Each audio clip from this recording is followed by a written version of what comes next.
Welcome to my party, we're just getting started. A life is a dream or a nightmare scarring. Hand me a drink cause I think I'm going all in. Get me a drink. 안녕하십니까. 2024년 12월 2일 이종근의 HQ 시간입니다. 월요일을 이렇게 HQ와 함께 해주시는 여러분들 정말 감사드립니다. 벌써 2024년이 1개월도 안 남았네요. 이제 한 30일 정도만 있으면 12월 2024년이 그대로 지나갑니다. 연초에 세우셨던 계획들은 어떻게 얼마나 이루셨는지요? 2025년도에는 또 어떤 계획을 세우실지, 올 12월은 정말로 바쁜 한 달이 될 것 같습니다. 자, 오늘의 이종근의 HQ 시작해 보겠습니다. 첫 번째는 오늘의 아투입니다. 아시아투데이 12월 2일자에는 어떤 이야기들이 실려 있을까요? 자, 오늘의 아투 일면 톱과 관련된 사설 한 대 묶어보았습니다.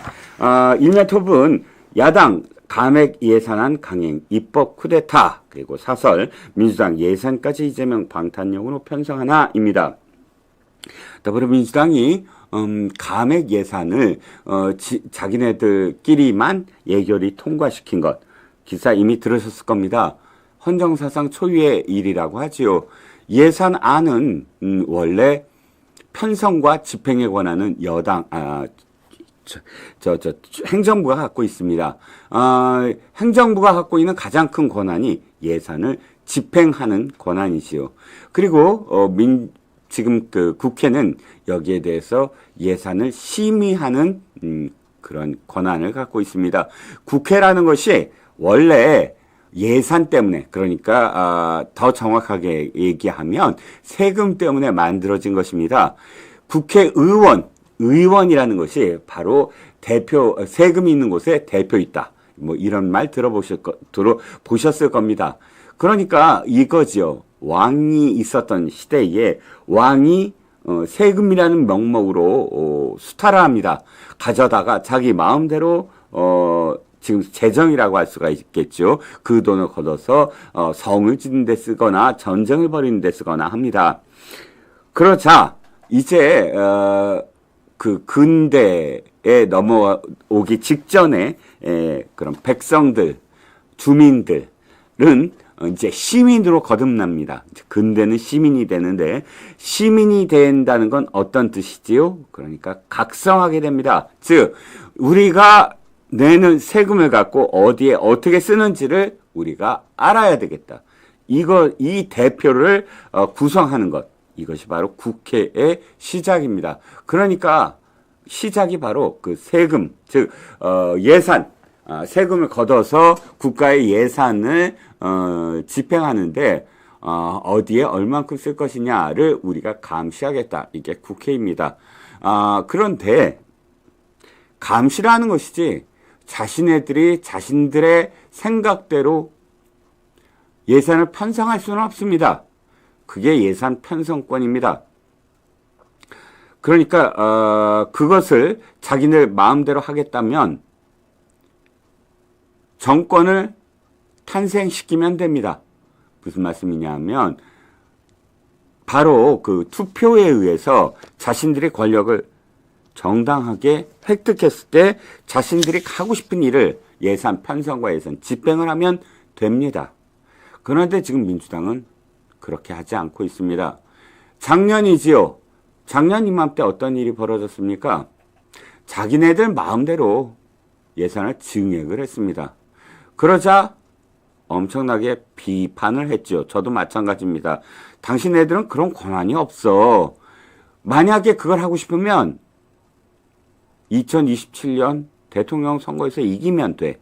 그런데 이 자들은 후한무치하게 당시에 이재명의 바로 그 지역화폐, 그것을 증액하려고 별의별 꼼수를 다 동원을 했습니다.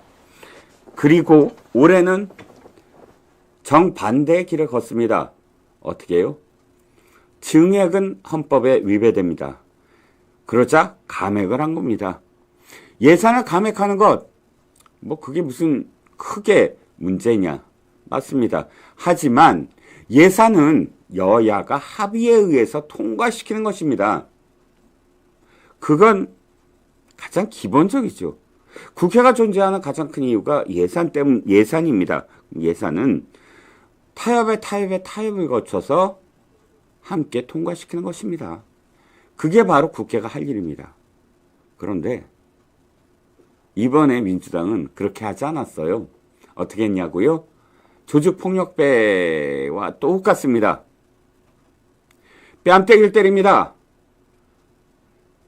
무릎으로 복부를 가격합니다. 그 다음에 쓰러져 있으니까 아니 빨리 일어나서 학교 가야지 왜 학교로 가지 않아? 이렇게 조롱을 합니다. 지금 민주당 행태가 바로 그런 행태입니다.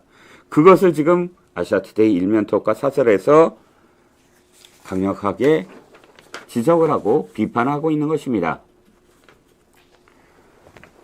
자, 어떻게 될까요? 지금 안에 내용을 들여다보면 이재명의 수법 그대로입니다. 이재명이란 자는 언제나 이렇게 하지요. 여러 가지의 어떤 이슈들을 함께 하면서 어떤 특정 이슈를 가리기 위해서 다른 프레임을 딱 걸어버립니다. 이번 예산도 마찬가지입니다. 겉으로 드러난 건 특활비입니다. 검찰, 경찰, 감사원, 대통령실, 특활비가 있는 모든 곳에서 자신들 국회도 특활비가 있거든요. 자신들만 빼고 나머지 행정부와 관련된 모든 특활비를 전부 다 전액 삭감했습니다. 그리고 그 다음에는 특정 경비, 즉 특경비라고 하죠. 특정 업무 경비라고 얘기하는데 이것은 검찰한테 주로 있습니다. 500억이나 됩니다. 어떤 때 쓰이냐고요? 바로 마약 수사 또는 조폭 수사 이런 강력 범죄에 쓰입니다. 어떻게 쓰이냐고요? 마약 수사는 거의 다 정보원들에 의해서 수사를 합니다. 조직원들을 중에 정보원을 심어놓는다든지 워낙 은밀하게 진행되기 때문에 일망타진하려면 오랫동안에 거쳐서 공작을 해야 됩니다. 그러기 위해서는 정보원들을 관리해야 됩니다. 이 정보원들이 누구고 언제 어떻게 무엇 때문에 돈을 건넸다라고 한다면 그 정보원이 살아남겠습니까? 그러니까 모두 다 비밀로 덮으면서 수사를 하는 겁니다. 그런데 지금 민주당은 영수증을 전부 하지 않았다라고 시비를 걸면서 다 깎아버립니다. 지금까지 역대 민주당의 정부도 다 똑같이 했던 일입니다. 그래서 후한무치하다는 겁니다. 그런데 이 자들은 아이고 특활비가 깎았다고 나라 살림을 못하냐? 이재명의 입에서 튀어나온 더러운 조롱입니다. 아까도 말씀드렸죠. 뺨 때리고 그 다음에 복부를 가격하고 온갖 폭행을 다 한 다음에 아니 학교를 왜 안 가고 여기 쓰러져 있어? 학생 왜 의무를 다하지 않아? 라고 조롱을 하는 겁니다. 자, 그런데요. 지금 이재명의 입에서 나온 특활비 깎았다고 이게 얼마나 더러운 조롱인지 아십니까? 특활비 깎은 것도 사실 말이 안 되지만 그것은 다 합쳐서 지금 깎은 돈이 어마무시합니다. 4조 1천억 원이죠. 그중에서 가장 큰 것은 특활비가 아니라 예비비입니다. 정부 예비비를 4조 8천억 원에서 2조 4천억 원을 깎아버렸습니다. 지금 깎은 전체적인 어떤 그 예산 중에 가장 큰 비중이 정부 예비비입니다. 정부 예비비는 어디에 쓰이는 돈일까요? 비상금입니다. 비상금이 왜 4조 8천억 원이나 되냐고요? 재난, 재해, 이런 일들이 터졌을 때 급하게 투여해야 하는 돈입니다. 좌파 패널들과 어저께 이 예산과 관련해서 방송에서 토론을 했는데요. 이 점을 지적을 했습니다. 국가 예비비를 절단을 내놓고 입으로는 아니 특활비 깎았다고 나라 살림 못하느냐 이런 식으로 조롱하는 게 되냐고 했더니 그 좌파 패널이 한다는 말이 추경을 하면 되지 이렇게 대답을 합니다. 아니 이거 보세요. 추경이 무슨 배고프면 밥을 먹어야 되는 새끼 식사 중에 하나입니까? 추가 경정 예산은 원래 나라에 정말 위급한 상황이 벌어졌을 때 어쩔 수 없이 편성하는 겁니다. 아니 추경을 그렇게 남발하는 문재인 정권 때문에 어떻게 됐습니까? 처음에 박근혜 대통령 때 이명박 대통령 때 300조였습니다. 우리나라 예산이. 지금 600조가 됐습니다. 600조로 5년 동안 올린 게 어느 정권입니까? 문재인 정권입니다. 400조, 500조, 600조. 단숨에 200조나 국가 예산을, 재정을 그렇게 만들었습니다. 윤석열 정부는 긴축재정을 한다고 그 600조에서 700조, 800조로 점프하지 않았습니다. 그런데 이자들은 아니 추경하면 되지 하면서 나라 살림을 좌지우지하는 겁니다. 그러면서 이자들은 또 조롱을 합니다. 아니 협상을 하자. 협상을 하면 되지. 이겁니다. 빵 셔틀을 하는 일진이 아이고 담뱃불로 안 지졌잖아. 고작 뺨 때린 거 같고 그래. 뺨 몇 대 맞았다고 왜 이래. 아이고 그래. 이번엔 빵, 우유, 고기, 담배, 술 이렇게 다 사오라고 안 그렇게. 자 빵, 우유, 담배, 술만 사와. 이렇게 협박을 하는 겁니다. 지금 이재명의 입에서 나온 그 소리가 바로 그 소리입니다. 아이고 나라 살림 절단 안 났잖아. 아니 특활비 갖고 그래 왜? 아 영수증 첨부하면 될 거 아니야. 그의 입에선 예비비라는 말이 안 나옵니다. 이슈를 덮어버리는 거죠. 치명적인 부분을 건드리고 나서는 협상하자고 합니다. 영화 달콤한 인생에서 이런 대사가 나옵니다. 모욕감을 줬다. 물론 그 안에는 스토리상 여러 가지 어떤 또 다른 함의가 있지만 국민들에게 모욕감을 주고 나서는 아이고 이게 특활비 갖고 그럽니다. 라고 설레발을 치고 있는 역대 어떠한 간악한 정치인이라고 할지라도 이재명 같지는 않을 겁니다.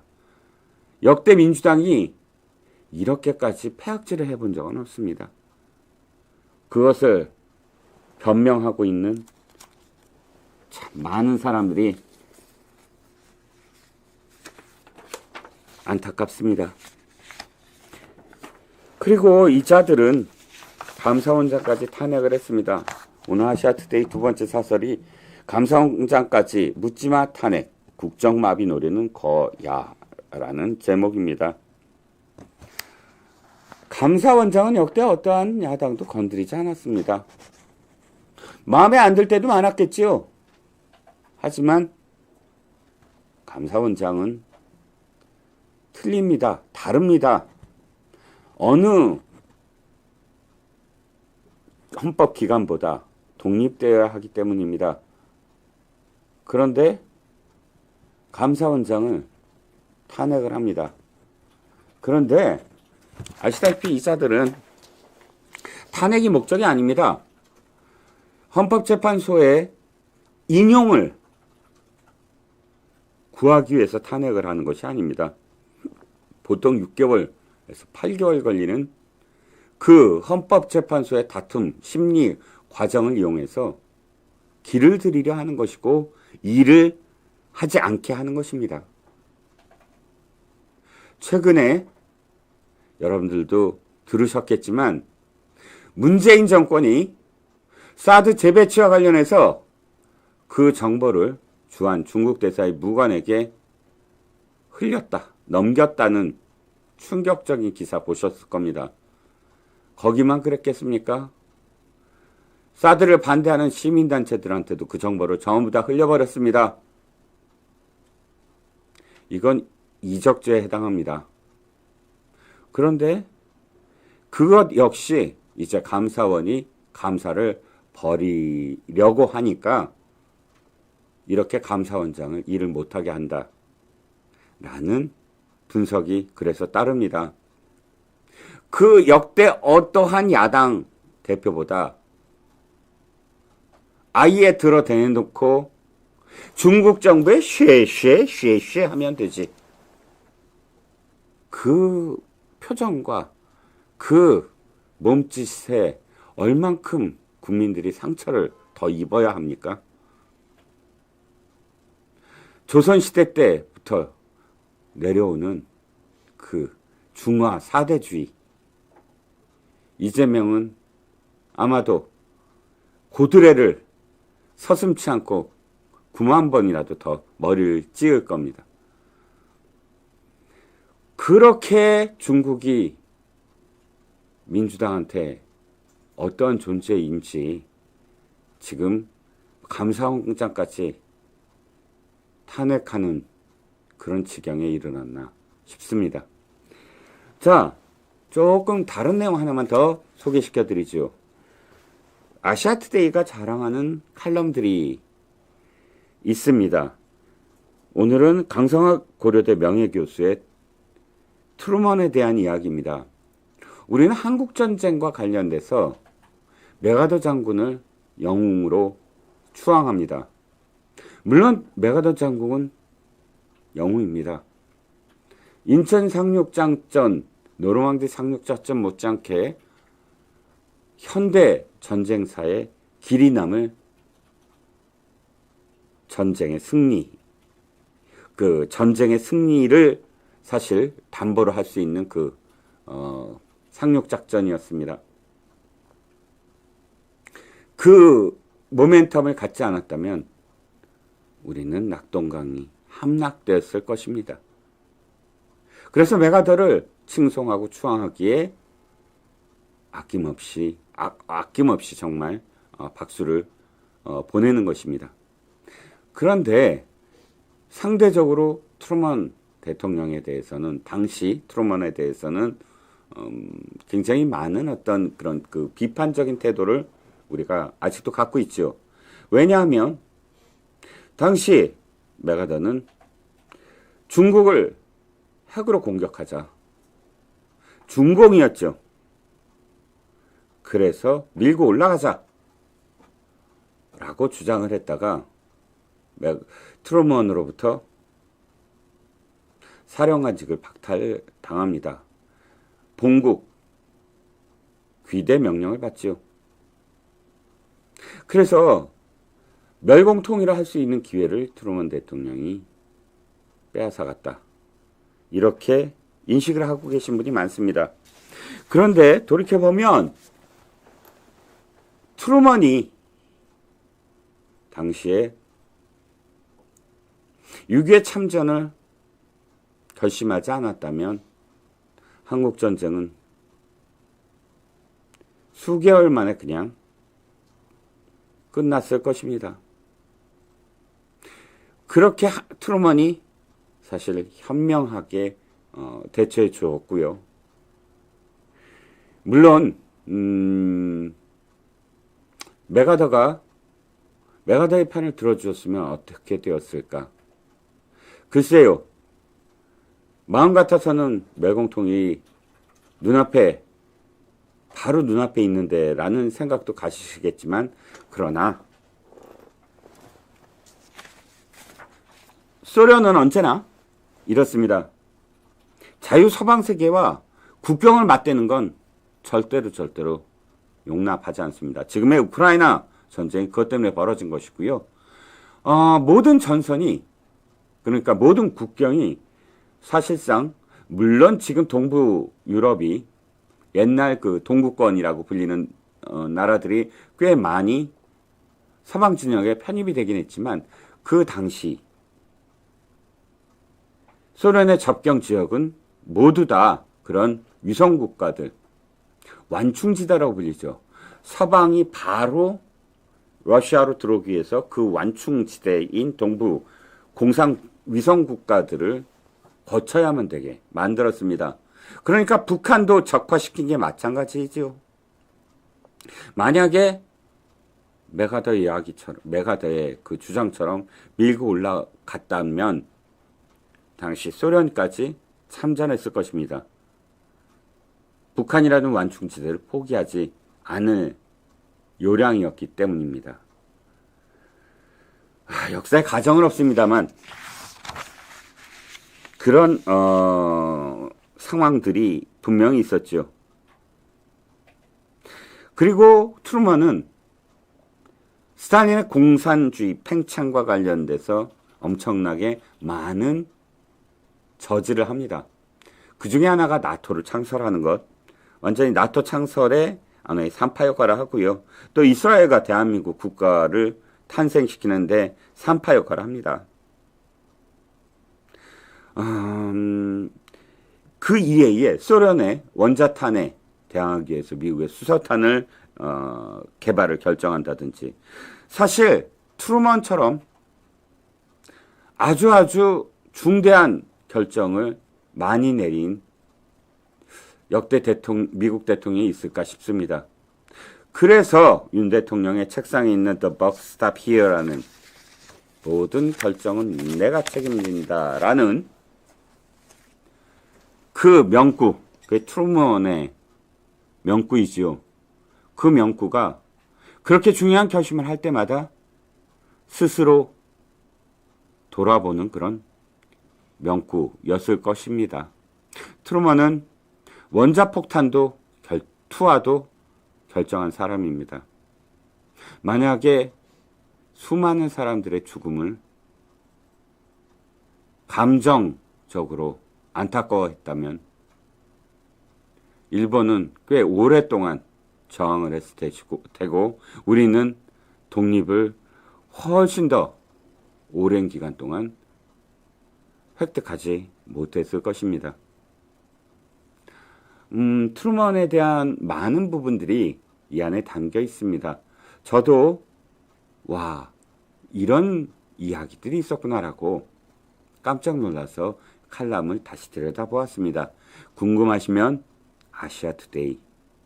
아시아투데이로 오늘 들어오시면 이 칼럼을 다 읽어보실 수가 있습니다. 자, 오늘의 이슈로 넘어가겠습니다.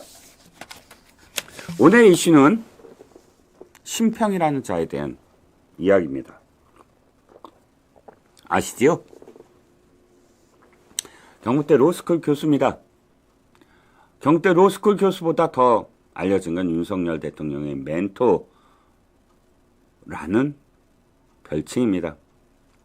그리고 이 심평이라는 자는 마치 자기가 오랫동안 정치 일선에 있었던 양 이렇게 저렇게 평론을 해댑니다. 그 전에 있었던 이야기들은 다 넘어가고요.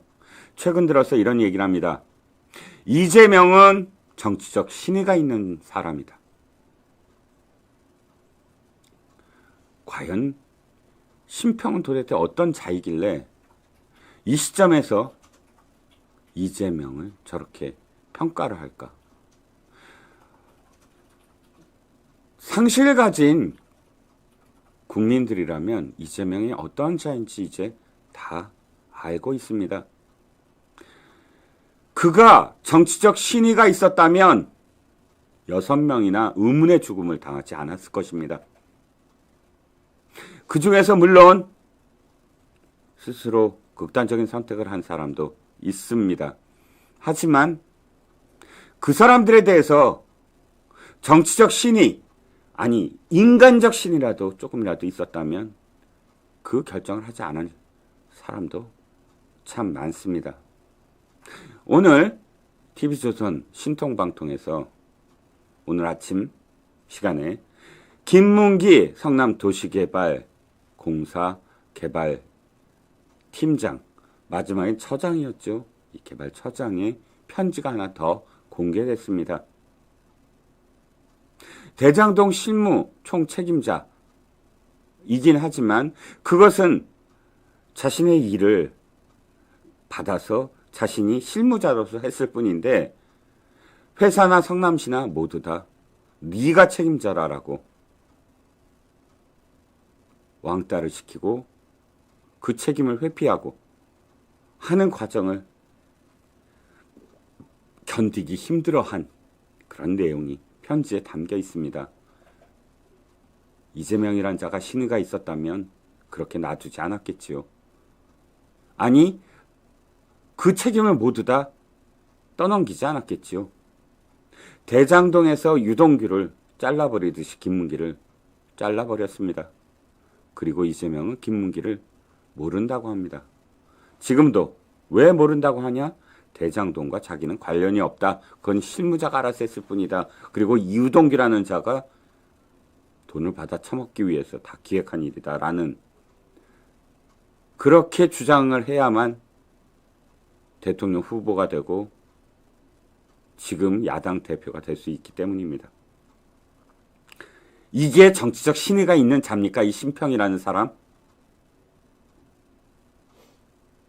신의가 있는 사람이 유동규가 내는 돈으로 골프를 치고 외국에서 요트를 타고 바다 낚시를 즐기고 그 다음에는 남을 나라하고 유동규에게 모든 죄를 덮어 씌웁니까?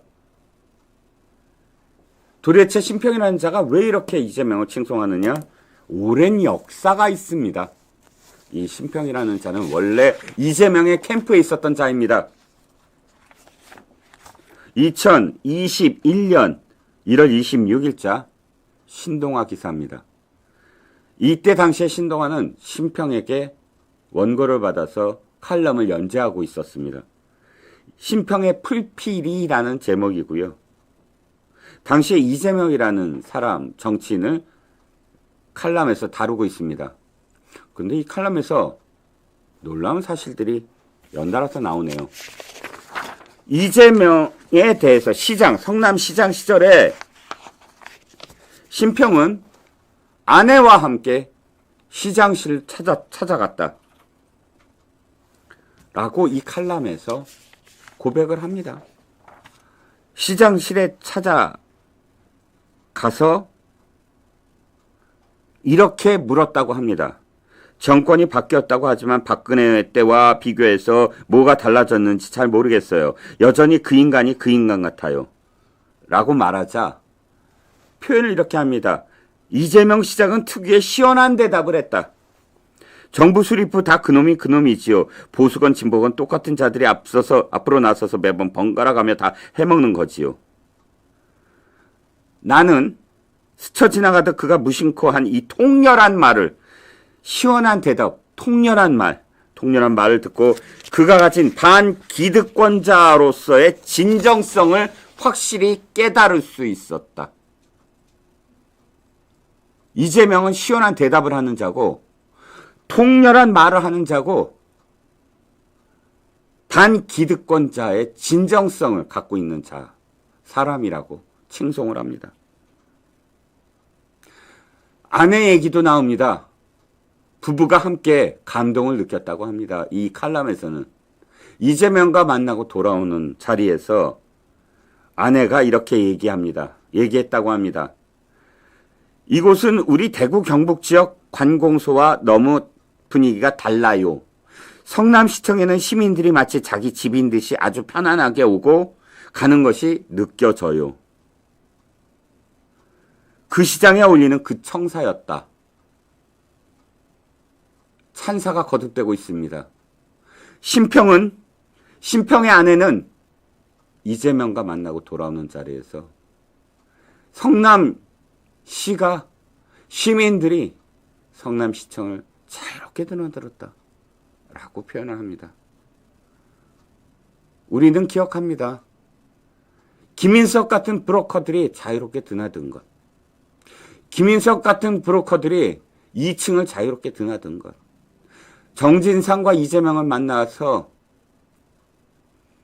옹벽을 세우고 도저히 아파트를 세울 수 없는 곳에 용도 변경을 4단계나 해주고 임대주택을 100% 한다더니 하나도 없이 해주고 일반 분양으로 다 바꿔주고 성남도시개발공사를 통해서 시민들에게 이익을 환수시켜준다더니 일부러 그 개발업자에게 몰아주기 위해서 성남도계공을 빼뿌리고 이런 노비를 하기 위해서 온갖 브로커들이 드나든 것 기억합니다. 그런데 심평과 그의 아내라는 자는 그 브로커들을 시민이라고 봤나 봅니다. 자유롭게 드나들고 있더라. 심평의 이재명 칭송은 그것만이 아닙니다. 그 다음 대목들을 들어보시겠습니까? 이재명은 일찌감치 우리 사회의 모순과 호의를 온몸으로 깨달으며 자라났다. 김정은 북한에서 칭송하는 것 같으네요. 어렵게 변호사가 되자 기득권자의 탐욕에 의한 사회구조의 왜곡을 시정하기 위해 자신의 정치 인생을 걸었다. 이런 이재명이야말로 말 그대로의 순수한 진보다.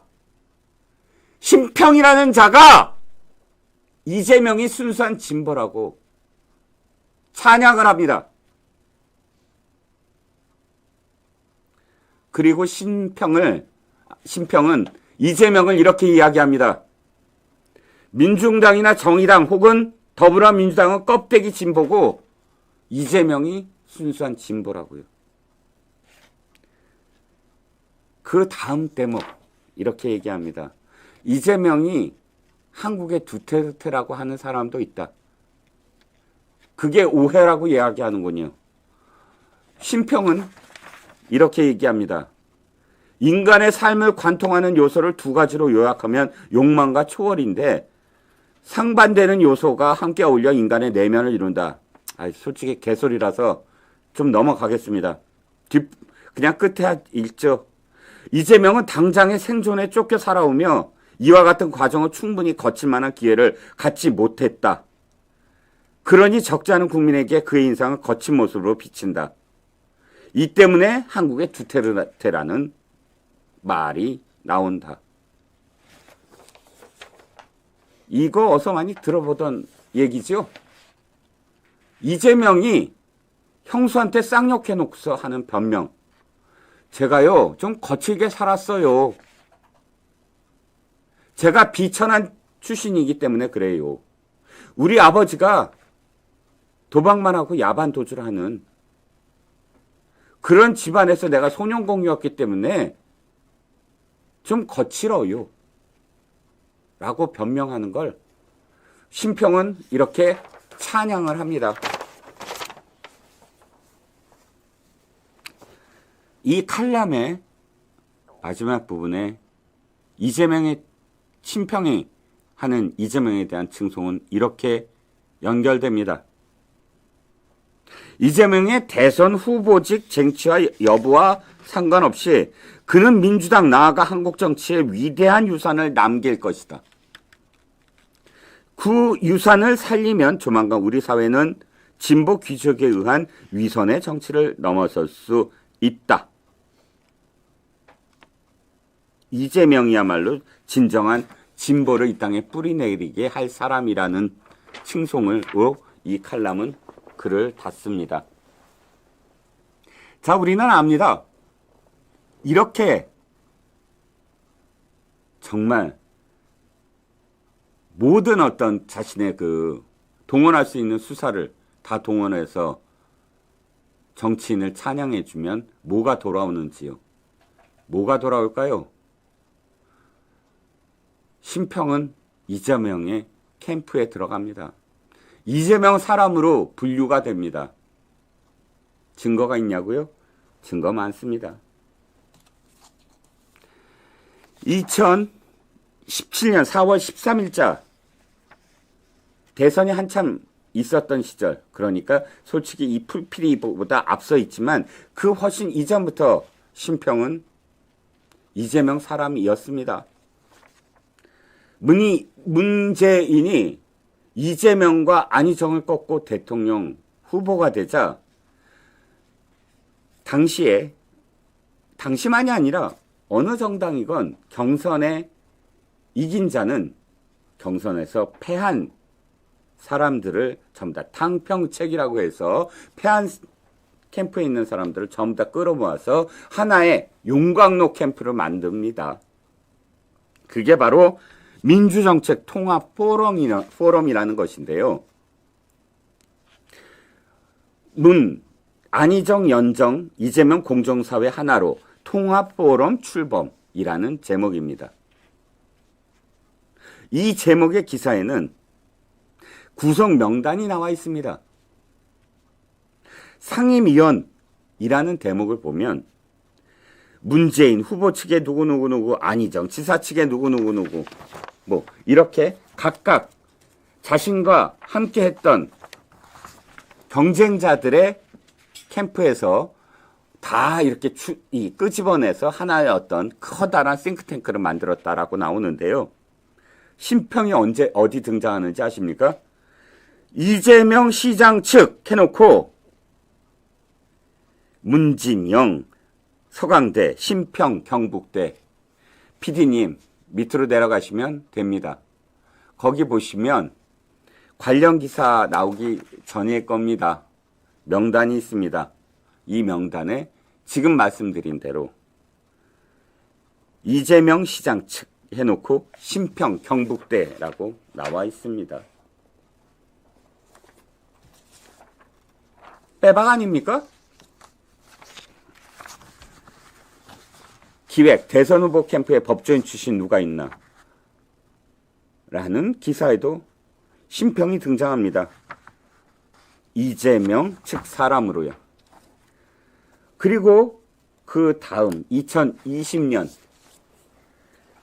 한국경제신문 심평은 이렇게 얘기합니다. 시대정신 공정 구현할 대권 주자는 여당에는 이재명과 야당에는 윤석열이다.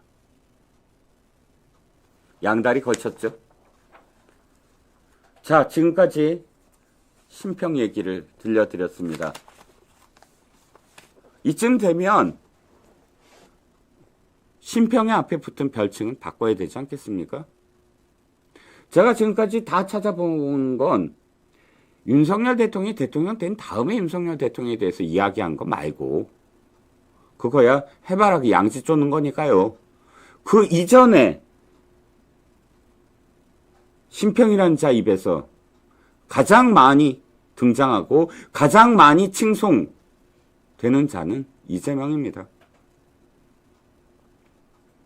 그리고 이재명 캠프에 있었고 나중에 문재인 캠프에 통합돼서 통합 포럼에 들어갔다고 한다면 이 자의 정체는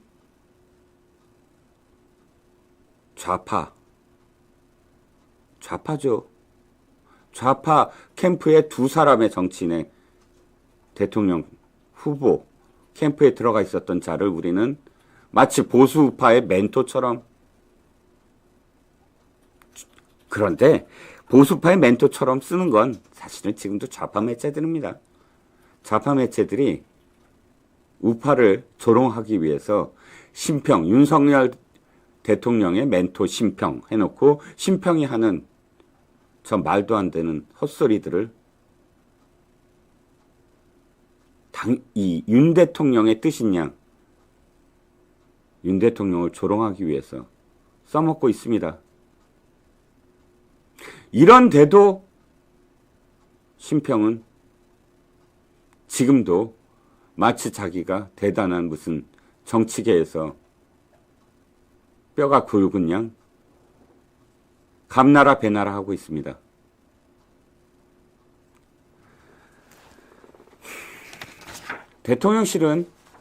저는 대통령실은 더 이상 심평에 대한 기사가 나올 때 멘토라고 쓰지 마라. 확실하게 선을 그어야 된다고 생각을 합니다. 그렇지 않다면 심평과 똑같은 생각을 가진 사람으로서 사람들에게 인식될 것입니다. 자, 두 번째 이슈로 넘어가겠습니다. 오늘의 이슈 두 번째는 민주당의 가장 극악한 또 하나의 행태입니다. 간첩법 기억하시죠? 우리나라의 형법에 95조부터 99조까지가 간첩과 관련된 부분들입니다. 군사 기밀을 유출했다든지 정보를 빼냈다든지 뭐 이런 식의 어떤 온갖 그 유형의 이적 행위들에 대해서 조목조목 법으로서 다스리는 어떤 기준을 세운 게 95조부터 99조입니다. 그 중에서 간첩에 해당되는 것이 98조입니다. 그런데 그 안의 내용은 이겁니다. 적국을 이롭게 하는 목적으로 이렇게 되어 있습니다. 적국을 이롭게 할 목적으로 그 다음 행위들이 예를 들자면 뭐 정보를 빼낸다든지 뭐 기밀을 유출한다든지 이런 식의 행위들이 뒤에 깔려 있습니다. 딸려갑니다. 그런데 적국은 우리나라에서 법으로 규정된 건 북한입니다. 그런데 생각해 보세요. 적은 사실상 그러니까 간첩은 적이 아니더라도 예를 들어서 중국, 러시아도 우리의 가상의 적이 될 수 있습니다. 규정만 안 됐을 뿐이죠. 중국은 비밀경찰이라는 이름으로 전 세계의 어마어마한 공안들을 암약시킵니다. 우리나라에도 수많은 중국 간첩들이 있다는 걸 국가기관도 확인하고 있습니다. 그런데 그들을 붙잡았을 때 우리는 간첩법을 적용하지 못합니다. 이를테면 최근에 국정원에 드론을 띄워서 국정원을 사진 촬영한 중국인, 부산항에 가서 미국의 항공모함이나 미국의 군함을 촬영했던 중국인들 풀어줬더군요. 드론 촬영한 사람 풀어줬고요. 미국 군함을 찍은 2명은 법 적용을 어떻게 할까 고민 중이라고 합니다. 우리 군사 기밀을 그렇게 획득하고 있는 자인데도 불구하고 법 적용이 애매모호하고 힘들다고 합니다. 왜? 적국이라는 규정 때문에 그렇습니다. 그래서 한동훈 대표가 이것을 꼭 개정하겠다라는 의지를 내비쳤고, 그러자, 이건 수개월 전 얘기입니다. 그러자 당신 민주당은 어땠는지 아십니까? 아이고, 한동훈 국민의힘, 아니 당신들이 지금 처음으로 하는 얘기야? 아니야. 우리도 했어. 당시에 그렇게 얘기합니다. 안을 들여다보면 민주당의 일부가 사실 이 법 개정하겠다고 해야 한다고 하는 사람들이 있었습니다. 그 중에서 눈에 띄는 것도 박지원입니다. 박지원이 이 법과 관련돼서 이렇게 얘기합니다. 2024년 9월 8일 기사입니다. 헌정사상 첫 전 국정원장의 간첩법 개정안 추진. 박지원입니다. 국정원장까지 했죠. 이렇게 얘기합니다. 있는 간첩은 잡아야 하는 것이고 진보적인 민주당에서 내가 주장해야 법이 통과되고 국가와 산업보호를 할 수 있다. 말이야 바른 말입니다. 지금 가장 치열하게 빼간 게 무엇인지 아십니까? 군사기밀 맞습니다. 그리고 또 한 가지가 산업 스파이들입니다. 아시다시피 반도체는 전략자산입니다. 핵 못지않게 핵보다 더 귀중한 산업 정보이죠. 이런 산업 정보들은 사실 군사 안보 못지않게 우리나라의 안보를 좌우하는 기제입니다. 그런데 우리의 법이 미비해서 법 적용을 제대로 못해서 마음껏 간첩들이 암약을 하고 마음껏 우리의 산업정보와 군사 기밀들을 빼내서 유출한다면, 아니 지금까지 유출하고 있었고요. 언제까지 그걸 방관하겠습니까? 박지현이라는 자를 제가 그닥 신뢰하거나 또는 그의 정치 철학을 지지한 적이 없습니다. 하지만 이 말은 바른 말입니다. 최소한 4건 중에 3건이 민주당에서 옛날에 발의가 됐었습니다. 간첩법을 적국이 아닌 외국까지 포함해서. 사실 우방도 산업 스파이와 군사 스파이들을 서로 배치합니다. 블랙 요원으로. 기억하시지요? 미국에서 가장 유명한 싱크탱크에 거기에서 한국통으로 근무하던 모 여성 연구원이 있습니다. 저도 그분의 논문이나 또는 그분의 발표를 상당히 오래전부터 인용했습니다. 제 칼럼이나 제가 쓰는 논문이나 대단히 해박하고 대단히 한반도의 미래에 대해서 철저한 분석과 전망을, 그 분석을 또한 전망했던 분입니다. 그런데 이 분이 정말 순수한 애국심으로 우리나라의 정보기관과 늘 정보를 교환했던 것 같습니다. 그러자 미국은 어떻게 했죠? 10여 년을 계속 추적을 합니다. 그리고 계속 사진도 찍고 이 접촉을 예의주시했다가 몇 개월 전 터뜨립니다. 그리고 이적죄로 아마 기소를 할 것 같습니다. 미국은 이렇게 자신들이 보호해야 할 기밀에 대해서 혈맹, 우방 이런 거 따지지 않습니다. 원래 그런 겁니다. 첩보란, 공작이란. 그런데 우리는 적국이라는 그 표현 때문에 우리 스스로 발목을 붙잡고 있는 것입니다. 그런데 분노를 느껴야 될 지점은 뭔지 아십니까? 갑작스럽게 말을 바꿉니다. 누가요? 민주당이요.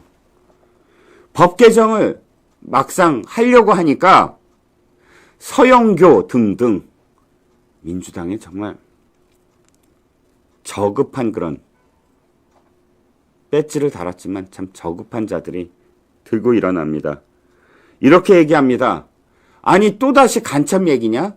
도대체 언제적 간첩 얘기냐? 돌변을 합니다. 돌변을 하면서 이렇게 얘기합니다. 국가기밀은 다 국가기밀이냐? 전현희도 얘기합니다. 아니 특활비는 대외비라면서 제출 안 하는데 뭐가 국가기밀이냐? 이렇게 표현하면서 간첩법을 통과시키지 않을 조짐을 지금 보이고 있는 겁니다. 외국 간첩에 의해서 우리 국가 기밀이 마음껏 유린당하는 걸 당연히 알고 있고, 그 당시 수개월 전에 한동훈 대표가 이것에 대해서 문제를 지적하자 우리도 간첩법에 대해서 이미 얘기했다. 왜 너네가 뒤늦게 얘기하는 거다라고 목소리를 높이던 민주당이 지금은 언제 그랬냐는 듯이 또다시 레드 컴플렉스냐? 왜 또 색안경을 끼느냐? 이런 이야기를 하면서 간첩법의 통과를 지연시키고 있습니다. 그래서 생각합니다. 이 자들은 지금 또다시 중국과 북한의 지령에 의해서 입장을 바꿨느냐고 묻고 싶습니다.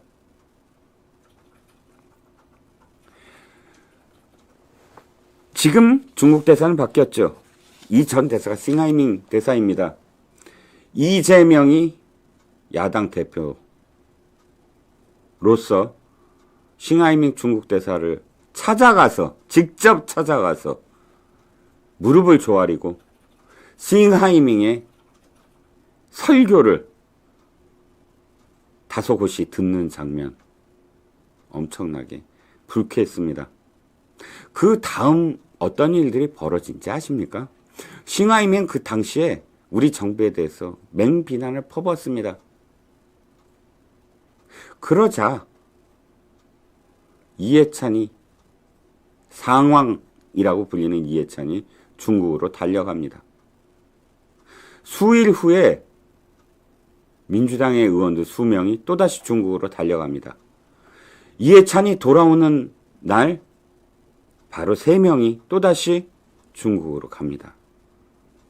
전체적으로는 약 한 2주 넘게 민주당 의원들이 들락거립니다. 제가 추정하기에는 그야말로 중국이 소환하는 게 아니었느냐. 그리고 그 소환에 또르르 달려가서 머리 조아리지 않았겠느냐. 이재명이 표현하듯이 그저 쉐쉐 고마워하면서 그들의 지령을 그대로 떠받들고 돌아오지 않았겠느냐.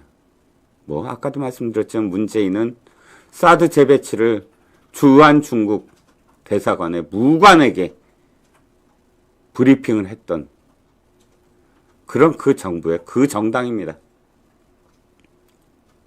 그렇기 때문에 가짝스럽게 간첩법을 통과시키지 않으려는 이 민주당의 저희가 과연 무엇이냐?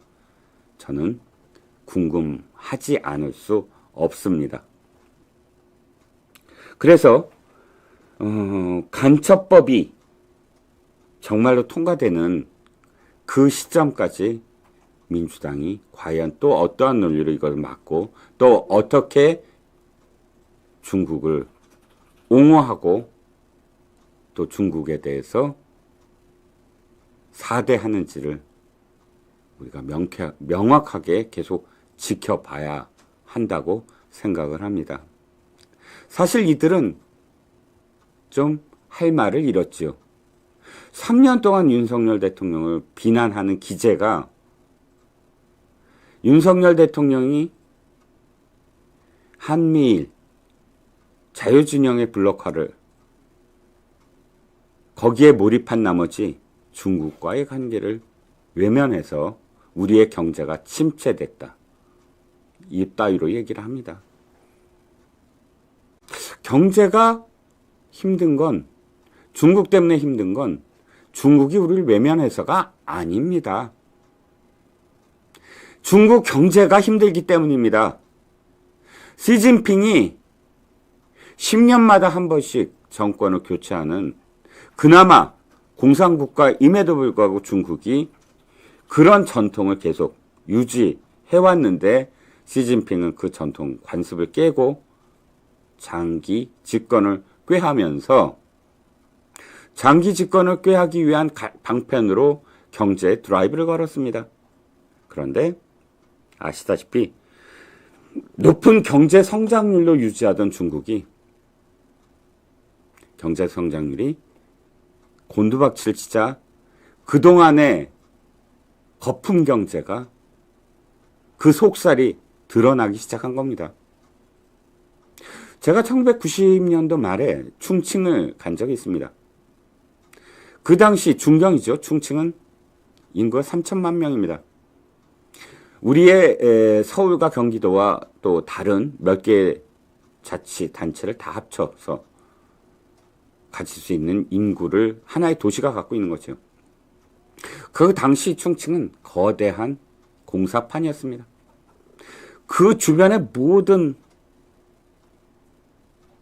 조그만한 마을, 도시의 농민들이 다 차를 타고 모두 다 충칭으로 모여들었습니다. 소위 이야기하는 농민공이지요. 전부 공사판에 뛰어들어서 돈을 벌기 위해서 중경으로 모여들었습니다. 그런데 그 부동산 경기가 완전히 거품이었다는 것, 이제 드러나기 시작한 겁니다. 그래서 부동산 회사들이 갖고 있던 프로축구 구단들이 월급을 못 주는 상황에 이르렀고요. 그리고 이제 그런 그 부동산 회사들에게 돈을 무한대로 공급하던 금융회사들이 무너지고 있습니다. 그러니까 중국 경기가 무너지면 어떻게 됩니까? 우리의 수출이 힘들어지지요. 그러자 어쨌든 중국은 첫 번째 이유와 두 번째 이유는 뭐냐면 러시아, 북한의 유착, 이것을 견제하기 위해서 윤석열 대통령에게 프로포즈를 하기 시작했습니다. 무비자, 일방적인 무비자 선언을 했고요. 경주에서 열리는 에이펙에 시진핑이 참석을 한다라는 그런 지금 미끼를 던지고 있습니다. 민주당은 통탄해야 하고 있습니다. 아니, 중국이 좀 더 버텨줘서 윤석열 정부를 괴롭혀야 되는데 갑작스럽게 시진핑이 유화적인 어떤 태도를 취함으로 해서 자기들이 공격할 기제 하나가 없어진 것에 대한 아쉬움이겠지요. 좌우지간 민주당의 이런 태도 돌변이 그저 자신들이 주장하는 지역화폐를 통과시키기 위한 하나의 전술이기를 바랍니다. 왜? 간첩법이 개정되지 않는 건 우리의 정보들이 앞으로도 수년 동안을 그저 유린당하는 걸 넉넉히 지켜봐야 된다는 그런 뜻으로 읽힐 수밖에 없기 때문입니다. 자, 한 시간을 여러분들과 함께 해봤습니다. 제가 오늘 심평과 그 다음에 서영교, 전현희 이런 사람들 때문에 약간 좀 흥분했나 봅니다. 조금 거북하셨다면 다음부터는 조금 제가 목소리 톤을 좀 낮추겠습니다. 자, 들어주셔서 정말 감사드리고요. 들어와 주신 많은 분들께 또 감사드립니다. 내일 날씨가 굉장히 추워진다고 합니다. 감기 조심하시고 두터운 옷, 또 속에 얇은 옷 겹쳐서 입고 생활하시길 바랍니다. 2024년 12월 2일 이종훈의 HQ 여기서 문을 닫겠습니다. 감사합니다.